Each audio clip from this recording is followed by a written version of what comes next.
मरने के बाद कोई भूत क्यों बन जाता है? क्या आपने कभी रात के वीराने में इन्हें महसूस किया है? ऐसी भटकती अतृप्त आत्माओं के चुंगल में फंसे आदमी का क्या हाल होता है? भूखा प्यासा, बदले की भावना लिए क्रोध, द्वेष, लोभ, वासना आदि इच्छाएं और भावनाएं मन में लिए मरने वाला शख्स अवश्य ही वो भूत बनकर भटकता है।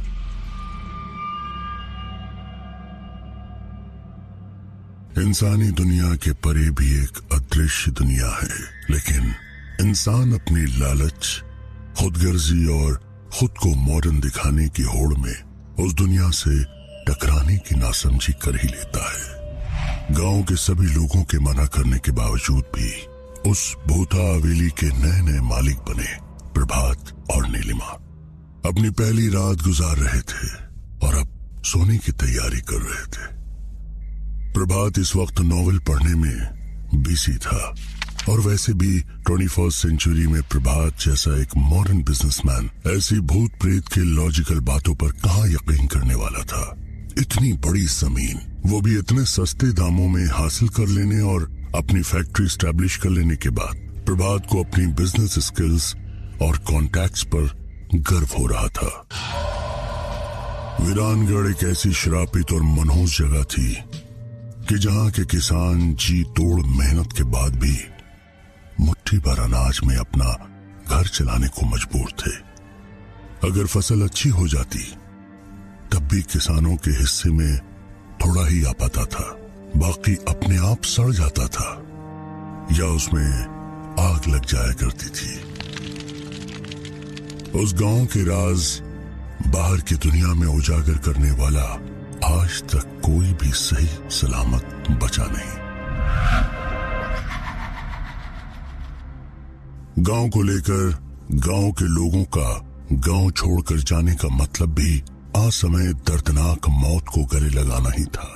मिस्टर भारद्वाज उस फैक्ट्री की जमीन के साथ साथ ही अब वीरानगढ़ के उस रहस्यमय हवेली के भी मालिक बन चुके थे। उस हवेली के हर कमरे में बड़े बड़े झूमर लगे हुए थे।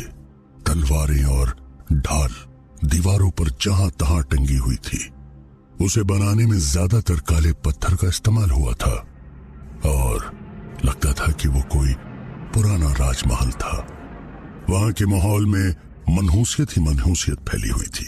वो शानदार हवेली जो बरसों से बंद पड़ी थी किसी शमशान की तरह वीरान लग रही थी।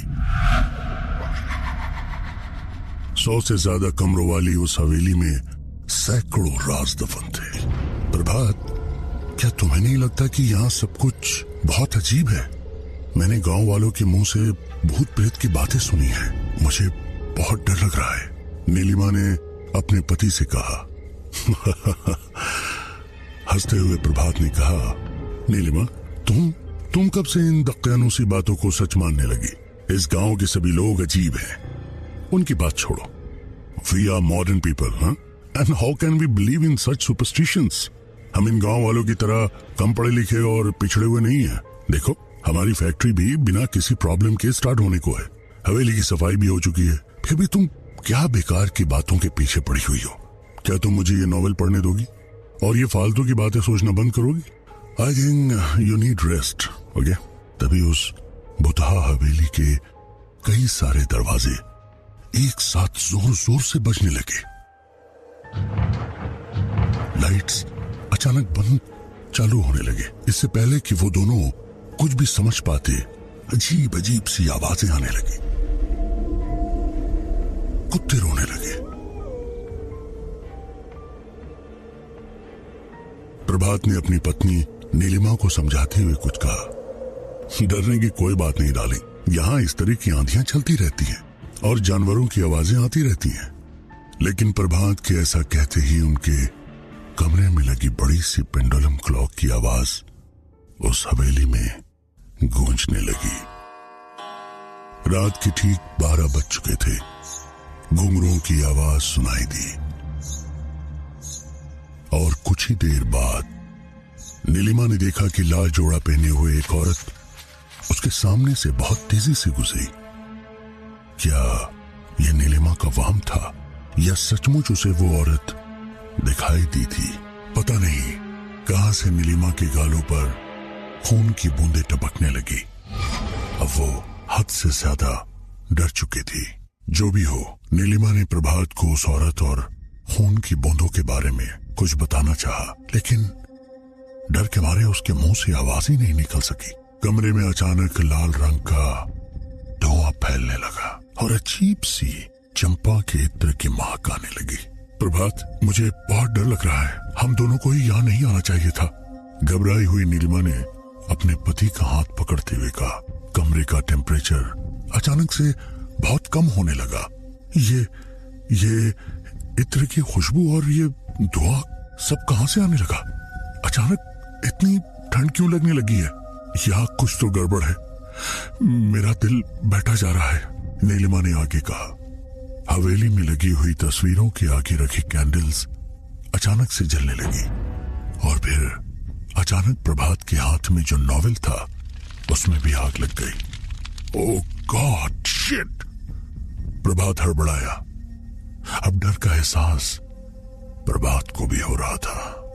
कमरे में अचानक कुछ लोगों की जोर जोर से हंसने और रोने की आवाजें एक साथ आने लगी। इससे पहले कि वो दोनों एक्ट कर पाते, उनका वॉकिंग साइज बेड गोल गोल घूमता हुआ ऊपर सीलिंग से जा टकराया और टूट गया। जोर से धड़ाम की आवाज आई। नीलिमा और प्रभात दोनों ही करीब 20 फीट की ऊंचाई से जमीन पर गिर पड़े थे। वो दोनों बुरी तरह करा रहे थे। नीलिमा की कमर में चोट आई थी और जबान पर दांत टकराने की वजह से मुंह से खून निकलने लगा था। वहीं प्रभात का हाथ बुरी तरह मुड़ गया था। ऐसा लग रहा था जैसे उसके हाथ की कोई हड्डी टूट गई थी। उसकी पीठ पर भी चोट आई थी, वो भी पूरी तरह तड़प रहा था। इसी बीच उनके कमरे में रखे फर्नीचर और बाकी चीजें सब एक एक करके हवा में उड़ने लगी। उन दोनों के दर्द से रोने की आवाज के साथ साथ कमरे में कई लोगों की हंसने की आवाजें जोर जोर से गूंजने लगी। ये सब देखकर दोनों की रूह कांप गई और बिना देर किए वे दोनों लड़खड़ाते हुए कमरे के बाहर भागे और दरवाजा खोलते ही बड़ी से मकड़ी के जाल में दोनों उलझ गए। नीलिमा और प्रभात मदद के लिए जोर जोर से चिल्लाने लगे। कोई हमारी मदद करो, help help please, help us. वो लोग इतनी रात में चिल्लाने के अलावा कर भी क्या सकते थे? वीरानगढ़ में मोबाइल नेटवर्क भी बहुत पुअर था।